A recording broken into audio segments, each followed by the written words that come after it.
दोस्तों, आज हम आपको जिस सच्ची घटना की पूरी कहानी बताने जा रहे हैं, उस घटना को वर्षों पहले अंजाम दिया गया था। इस मामले में अदालती कार्यवाही भी लगभग 62 से 63 साल पहले ही पूरी की जा चुकी है। मगर आज भी इस केस को याद किया जाता है, क्योंकि इस मामले में अदालत ने जो फैसला सुनाया था, उस फैसले को भारत के ऐतिहासिक अदालती फैसलों में गिना जाता है। ये मामला भूतों की हत्या का था। सुनकर अजीब लग सकता है कि आखिर भूतों की हत्या कैसे की जा सकती है, मगर इस केस में कुछ ऐसा ही हुआ था। दुनिया इस केस को स्टेट ऑफ ओडिशा बनाम राम बहादुर थापा केस के नाम से या फिर the murder of ghosts case के नाम से जानती है। चलिए अब कहानी शुरू करते हैं। जैसा कि वीडियो की शुरुआत में हमने बताया, इस घटना को वर्षों पहले अंजाम दिया गया था। तथ्यों के आधार पर बात करें तो यह घटना 1958 के मई महीने की है और पूरी कहानी उड़ीसा के बालासोर जिले के रसगोविंदपुर गांव की है। इसी गांव के आसपास एक पुराना एरोड्रोम हुआ करता था। आसान भाषा में एरोड्रोम को समझें तो यह एक छोटा हवाई अड्डा हुआ करता था। किसी जमाने में डिफेंस डिपार्टमेंट द्वारा हवाई अड्डे का उपयोग बड़े पैमाने पर किया जाता था, मगर एक समय बाद इस हवाई अड्डे को बंद कर दिया जाता है।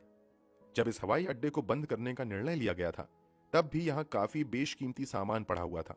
बंद करने के ऐलान के बावजूद उन सामानों को वहां से हटाया नहीं जाता है। इस कारण समय के साथ वो सभी सामान कबाड़ में बदल जाता है। उन स्क्रैप्स की कोई चोरी ना कर ले, इसलिए डिफेंस डिपार्टमेंट द्वारा वहां पर 2 चौकीदार को स्क्रैप्स की रक्षा के लिए लगा दिया जाता है। वहां ड्यूटी करने वाले चौकीदार के नाम थे दिवाकर और गोविंद। 1958 के आसपास डिफेंस डिपार्टमेंट द्वारा यहां मौजूद स्क्रैप को बेचने का फैसला लिया जाता है। इस बात की जानकारी कोलकाता में चैटर्जी ब्रदर्स नाम की कंपनी चलाने वाले जगत बंधु चैटर्जी को भी लगती है। इसके बाद जगत बंधु चैटर्जी उस हवाई अड्डे पर मौजूद स्क्रैप्स को खरीदने की नीयत से 1958 के अप्रैल महीने में कोलकाता से चलकर रसगोविंदपुर गांव आ जाते हैं। उनके साथ उनका घरेलू नौकर राम बहादुर थापा भी आता है। राम बहादुर थापा, नाम याद रखिएगा। राम बहादुर थापा नेपाल का रहने वाला था, मगर पिछले काफी समय से जगत बंधु के घरेलू नौकर के तौर पर ही काम कर रहा था। उड़ीसा के रसगोविंदपुर गांव पहुंचकर इन लोगों को पता चलता है कि इस स्क्रैप खरीद की प्रक्रिया में काफी लंबा समय लग जाएगा, इसलिए इन्हें कुछ दिनों तक गांव में ही रुकना पड़ सकता है। इसलिए ये दोनों इसी गांव के कृष्णचंद्र पात्रो नाम के व्यक्ति के घर पर बतौर किराएदार रुकने का फैसला करते हैं। कृष्णचंद्र पात्रो इसी बंद पड़े हवाई अड्डे से कुछ दूरी पर अपनी एक चाय की स्टॉल भी चलाता था। ये दोनों पात्रो के यहाँ ही आराम से बतौर किराएदार रहने लगते हैं और स्क्रैप खरीद की प्रक्रिया में भी लगे रहते हैं। जिस इलाके में बंद पड़ा हवाई अड्डा था, उस हवाई अड्डे के आसपास के गांव में बड़ी संख्या में संथाल और माझी जनजाति के लोग रहते थे। इस इलाके के एक गांव से दूसरे गांव को जोड़ने वाले ज्यादातर रास्ते उसी बंद पड़े हवाई अड्डे से होकर ही गुजरते थे। दिन के समय तो इस रास्ते से लोग बड़े आराम से आया जाया करते थे, मगर रात होते ही ये पूरा इलाका वीरान हो जाता था। दरअसल पूरे इलाके में ऐसी चर्चा आम थी कि बंद पड़े हवाई अड्डे पर रात में भूतों का कब्जा हो जाता है। यही वजह थी कि कोई भी व्यक्ति रात में हवाई अड्डे के आसपास से नहीं गुजरता था। यहां तक कि अगर हवाई अड्डे के उस पार से आए किसी व्यक्ति को घर वापस जाने में रात हो जाती थी, तो वो घर जाने की बजाय हवाई अड्डे के इसी पार वाले किसी गांव में रुकना ज्यादा पसंद करता था। भूतों का खौफ इतना ज्यादा था। हमने आपको इस इलाके के भूतों की कहानी डराने के लिए नहीं, बल्कि इसलिए बताई है कि आपको हमारी आगे की कहानी आसानी से समझ आ सके। तारीख थी 20 मई 1958, रात के 9 बज रहे थे। जगत बंधु चटर्जी तथा उनका नौकर राम बहादुर थापा इस समय अपने मकान मालिक कृष्णचंद्र पात्रो के चाय की दुकान पर बैठे हुए थे। तभी वहां पर चंद्र माझी नाम का एक व्यक्ति आता है। चंद्र माझी पास के ही तिलकुंडी गांव का रहने वाला था। तिलकुंडी गांव हवाई अड्डे के उस पार था। रात के 9 बज चुके थे और तिलकुंडी गांव जाने का रास्ता एयरपोर्ट से होकर जाता था। इसलिए चंद्र माझी भूतों के डर से अपने गांव जाने की हिम्मत नहीं जुटा पाता है और कृष्णचंद्र पात्रों की चाय की दुकान पर आकर कहता है कि मुझे रात में यहीं रहने दो। मैं इतनी रात में अपने घर नहीं जाना चाहता, क्योंकि रास्ते में वही भूतिया हवाई अड्डा है। जगत बंधु चटर्जी और उनका नौकर राम बहादुर थापा भी इस इलाके के भूतों के बारे में थोड़ा बहुत सुन चुके थे। इसलिए जैसे ही वो व्यक्ति भूत के डर से अपने गांव जाने की बजाय उसी टी स्टॉल पर रुकने की बात करता है, चटर्जी उससे कहते हैं कि अगर वास्तव में वहां भूत रहता है तो चलो आज मैं भी उस भूत को देख लेता हूं। इतना ही नहीं, ये दोनों कहते हैं कि हम तुम्हें तुम्हारे घर तक छोड़कर आएंगे, इसी बहाने हम भूत भी देख लेंगे। पहले तो माझी इन दोनों के साथ गांव जाने से इनकार करने लगता है, मगर थोड़ी देर बाद कहता है कि अगर कृष्णचंद्र पात्रो तैयार हो जाएंगे तब हम साथ में चल सकते हैं। इसके बाद जगत बंधु चटर्जी तथा उनका नौकर राम बहादुर थापा अब टी स्टॉल के मालिक कृष्णचंद्र पात्रों को अपने साथ चलने और भूतों को दिखाने के लिए जिद करने लगते हैं। थोड़ी देर बाद पात्रों भी इन लोगों के साथ जाने के लिए तैयार हो जाता है। फाइनली ये चारों एक साथ तिल कुंडली गांव के लिए निकल जाते हैं। रात में ये लोग निकल जरूर गए थे, मगर इन लोगों ने सेल्फ डिफेंस के लिए भी कोई हथियार वगैरह नहीं लिए थे। हाँ, नौकर राम बहादुर थापा के पास एक खुकरी जरूर थी। जो लोग नहीं जानते हैं उन्हें बता दें कि खुकरी एक पारंपरिक नेपाली हथियार है जो अक्सर नेपाली मूल के लोग अपने पास सुरक्षा के लिए रखते हैं। आसान शब्दों में समझें तो खुकरी एक छोटी सी चाकू को कहते हैं। एक खुकरी के अलावा थापा के पास एक छोटा सा टॉर्च भी था। ये चारों कुछ देर पैदल यात्रा करने के बाद फाइनली तिलकुंडी गांव पहुंच जाते हैं और चंद्रमाझी को सही सलामत उसके घर पर पहुंचा देते हैं। जाते समय इन लोगों को रास्ते में या फिर हवाई अड्डे पर कहीं भी भूत दिखाई नहीं देता है, इसलिए इन लोगों को लगने लगता है कि उनकी भूत देखने की हसरत अधूरी रह जाएगी। मगर जब ये लोग तिलकुंडली गांव से वापस आने लगते हैं तभी कुछ दूरी से ही इन्हें इस बार एयरपोर्ट पर कुछ हलचल दिखाई देती है। ये लोग कहते हैं कि कुछ मध्यम रोशनी इधर उधर हिलडुल रही है, साथ ही कुछ साया भी है जो इधर उधर हो रहा है। उस समय सन्नाटे रात में काफी तेज हवा भी चल रही थी। ये नजारा देखकर सभी समझ जाते हैं कि हो ना हो ये भूतों की टोली है जो उस सन्नाटे रात में डांस कर रही है। फाइनली इन लोगों को लगता है कि आखिरकार इन्होंने भूत को देख लिया। भूतों को करीब से देखने की एक्साइटमेंट में नौकर राम बहादुर थापा की चाल काफी तेज हो जाती है और ये तेजी से भूतों की तरफ बढ़ना शुरू कर देता है। ये इतना तेज भागता है कि चटर्जी और पात्रो काफी पीछे छूट जाते हैं। तेजी से भागते हुए राम बहादुर थापा उस रोशनी और साए तक पहुंचता है और अचानक से अपनी खुकरी निकालकर पागलों की तरह हवा में चलाने लगता है। दरअसल थापा अपने पास मौजूद चाकू से भूतों पर हमला कर रहा था। राम बहादुर थापा अपने होशो हवास इस हद तक खो देता है कि उसे अपने साथ चल रहे बाकी के दो साथियों की भी कोई खबर नहीं रहती है और वो बस पागलों की तरह चाकू चलाना जारी रखता है। अब पीछे पीछे भागता हुआ वहां पर कृष्णचंद्र पात्रो भी पहुंच जाता है। जब कृष्णचंद्र पात्रो वहां पर पहुंचता है तो राम बहादुर थापा को इस बात का एहसास नहीं हो पाता है और वो पागलों की तरह चाकू चलाते हुए पात्रो पर भी एक दो वार कर देता है। चाकू के घाव की वजह से कृष्णचंद्र पात्रो अचानक से चिल्लाते हैं, नेपाली ने मुझे मार दिया। पात्रों के चिल्लाने के बावजूद कुछ देर तक राम बहादुर थापा अपने ही पागलपन में खोया रहता है।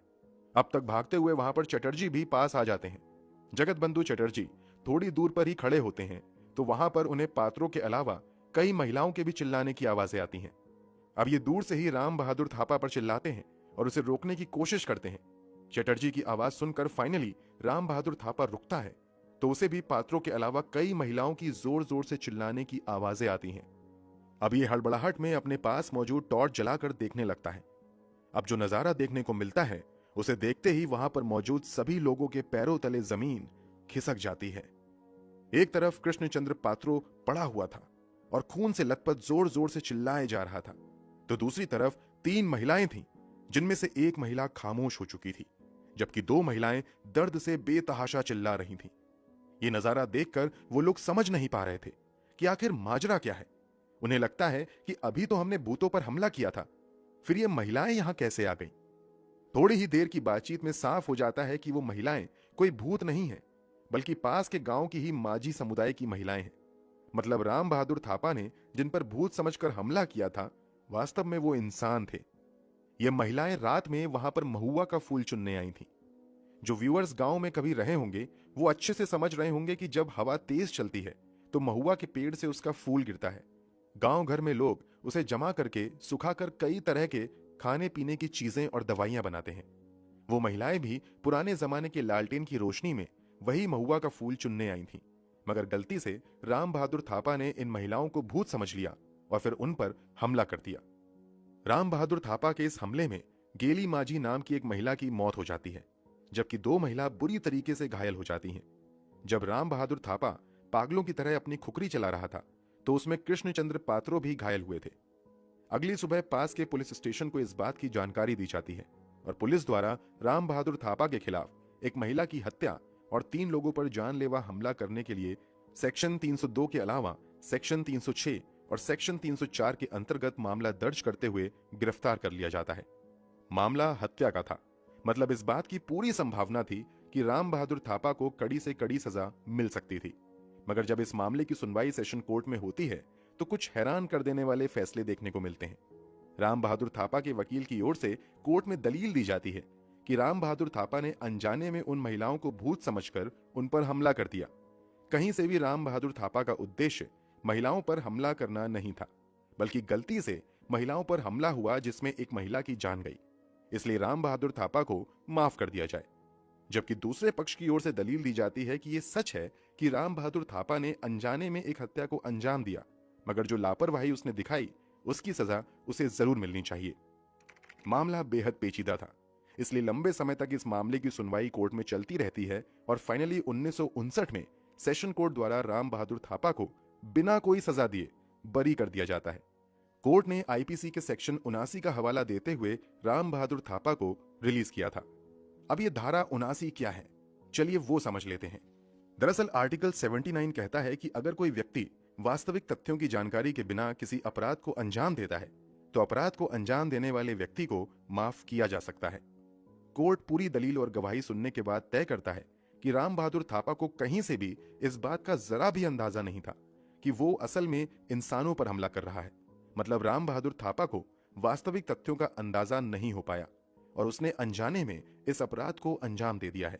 इसलिए कोर्ट द्वारा राम बहादुर थापा की हरकतों को मिस्टेक ऑफ फैक्ट्स करार देते हुए बरी कर दिया जाता है। इस फैसले के बाद राम बहादुर थापा तो जेल से छूट जाता है, मगर तत्कालीन उड़ीसा सरकार द्वारा सेशन कोर्ट के इस फैसले के खिलाफ उड़ीसा हाई कोर्ट में अपील की जाती है। लंबे समय तक उड़ीसा हाई कोर्ट में भी इस मामले की सुनवाई होती है। पूरी सुनवाई के बाद उड़ीसा हाई कोर्ट भी राम बहादुर थापा की हरकतों को मिस्टेक्स ऑफ फैक्ट्स करार देते हुए निचली अदालत द्वारा आईपीसी 79 के तहत सुनाए गए फैसले को सही करार देते हुए राम बहादुर थापा को बरी कर देती है। कोर्ट द्वारा इस केस की सुनवाई के दौरान 1952 के भी एक केस का जिक्र किया जाता है। 1952 के जिस केस का जिक्र कोर्ट द्वारा किया गया था वो पूरा मामला ये था कि चिरंजी नाम का एक व्यक्ति अपने बेटे के साथ आयुर्वेद से जुड़ी कुछ फूल पत्तियों की खोज में पहाड़ पर चला जाता है। अभी ये लोग पत्तियां खोज ही रहे थे कि अचानक से पहाड़ की ऊंचाई पर चिरंजी का पैर फिसल जाता है और वो नीचे गिर जाता है। नीचे गिरते ही चिरंजी का सर एक पत्थर से टकराता है। सर के पत्थर से टकराने की वजह से अचानक से चिरंजी के पहचानने की शक्ति खत्म हो जाती है। वो भ्रमित होने लगता है। इस कारण जब थोड़ी देर बाद उनका अपना ही बेटा मदद करने के लिए आता है तो वो अपने बेटे को बाघ समझ लेते हैं। उन्हें लगता है कि बाघ ने उन पर हमला कर दिया है, इसलिए वो बाघ से बचने के लिए पलटवार करते हैं। इसका नतीजा ये होता है कि उनका बेटा वहीं पर मर जाता है। ये मामला भी कोर्ट जाता है। चिरंजी पर अपने बेटे की हत्या का मामला चलता है, मगर फाइनली कोर्ट में यह साबित हो जाता है कि सर में चोट लगने की वजह से चिरंजी के सामने भ्रम की स्थिति पैदा हो गई। इस कारण वो अपने सगे बेटे को बाघ समझ बैठे। इसलिए जब बेटे ने मदद के लिए हाथ बढ़ाया तो चिरंजी को लगा कि बाघ ने उस पर हमला किया है, इसलिए उन्होंने जवाबी हमला कर दिया। इस कारण बेटे की मौत हो गई। इस तरह कोर्ट ने चिरंजी को भी मिस्टेक्स ऑफ फैक्ट्स का बेनिफिट देते हुए बरी कर दिया था। कोर्ट की सुनवाई में एक और महत्वपूर्ण पहलू आता है जिसके बारे में जानना बेहद जरूरी है। न्याय के सिद्धांत के अनुसार अगर किसी व्यक्ति को सही तथ्यों की जानकारी नहीं है तो उसके गुनाह को माफ किया जा सकता है, लेकिन अगर किसी व्यक्ति को कानून की जानकारी नहीं है तो उसे माफ नहीं किया जा सकता है। राम बहादुर थापा के मामले में साबित होता है कि उसे कानून की तो जानकारी थी, मगर उसे फैक्ट्स यानी तथ्यों का अंदाजा नहीं हो पाया था। इसके अलावा कहीं से यह भी साबित नहीं होता है कि राम बहादुर थापा ने इस हत्या को पहले से प्लान किया था। इसके अलावा राम बहादुर थापा की एक और छोटी सी हरकत भी उसके फेवर में जाती है। अगर आपको याद हो तो थोड़ी देर पहले हमने आपको बताया कि जब ये लोग चंद्र माझी को उसके गांव छोड़ने जा रहे थे तो थापा के पास खुकरी के अलावा एक टॉर्च भी था। हाईकोर्ट की सुनवाई के दौरान दोनों गवाह बयान देते हैं कि जैसे ही इन तीनों को लगता है कि वहां भूत है, थापा उस तरफ तेजी से बढ़ने लगता है। यहां तक कि वो एक बार टॉर्च जलाकर उस ओर देखने की भी कोशिश नहीं करता है। इसी बयान पर गौर करते हुए हाईकोर्ट द्वारा टिप्पणी दी जाती है कि जैसे ही राम बहादुर थापा ने भूत शब्द सुना, उसके दिमाग में कोई दूसरी आशंका आई ही नहीं। अगर उसके मन में भूत के अलावा किसी और चीज के होने का थोड़ा सा भी गुमान होता तो वो जरूर टॉर्च जलाकर उस ओर देखता। मगर थापा द्वारा टॉर्च जलाकर उस ओर ना देखना इस बात की दलील है कि उसके दिमाग में उस समय सिर्फ एक ही विचार चल रहा था कि सामने जो कुछ दिख रहा है वही भूत है। इस तरह इन सभी तथ्यों के आधार पर राम बहादुर थापा को हाई कोर्ट से भी राहत मिलती है और ये हत्या करने के बावजूद बिना किसी सजा के बरी हो जाता है। एक सवाल शायद आपके मन में आ रहा होगा कि जगत बंधु चटर्जी ने हवाई अड्डे पर मौजूद वो स्क्रैप खरीदा या नहीं। तो आपकी जानकारी के लिए बता दें कि पब्लिकली इस बारे में कोई जानकारी उपलब्ध नहीं है, क्योंकि इस अनचाहे हत्याकांड के बाद सभी लोग कानूनी लड़ाई में ही उलझ गए। दोस्तों, आपके अनुसार राम बहादुर थापा के मामले में सेशन कोर्ट और फिर हाई कोर्ट द्वारा दिया गया फैसला सही था या गलत? कमेंट बॉक्स में जरूर बताएं। अगर आपको इस मामले में फैसला सुनाने का अधिकार दिया जाता तो आपका क्या फैसला होता, वो भी कमेंट बॉक्स में जरूर शेयर करें। अगर आपको हमारी मेहनत पसंद आई हो तो इस वीडियो को लाइक करते हुए शेयर भी करें। मिलते हैं क्राइम की दुनिया से जुड़ी ऐसी ही एक और सच्ची कहानी के साथ अगली वीडियो में। धन्यवाद।